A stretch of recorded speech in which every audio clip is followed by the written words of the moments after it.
magpapalo ako ulit kay kasi kukulot siya pa yung makeup. Ate, yung makeup ko, yung kapatid niya.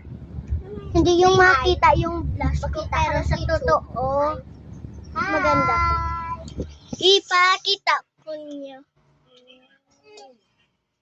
Maganda ba, guys? Maganda ba? Maganda ba yung makeup ko? Okay na yun, Day. Na-straight na yung buhok nyo, guys. Super straight na. Okay, kasi nagtitiktok kami, guys. Titiktok na tayo ng cellphone mo. Sobrang straight na talaga ate yung buhok mo. Di na yung cellphone mo, mag-tiktok tayo. Nandiyan sa kapatid ko ba? Mga kinadyo siya. Pause ko lang, guys. Ay, guys, alam niyo ba, guys, kung anong tawag ko sa kanya to? Ate. Kay kasi magalang ako sa kanya. Oo, kasi parang pinagkulay ko na siya. Ate. Pero may ate talaga ako na pinakamahal. Pero, hindi siya kagano, ka-sweet.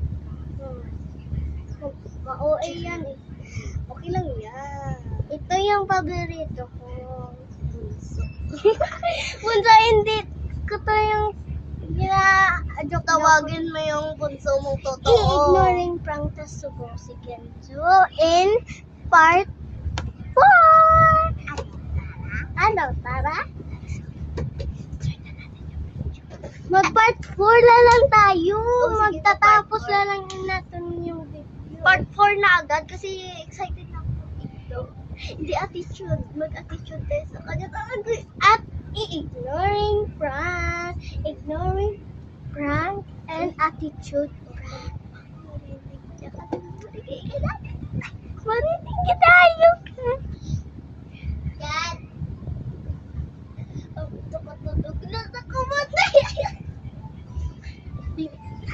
Ignoring prank and attitude prank. Yes, sa mga na natin, dali part 4 muna. Part 4, bye-bye!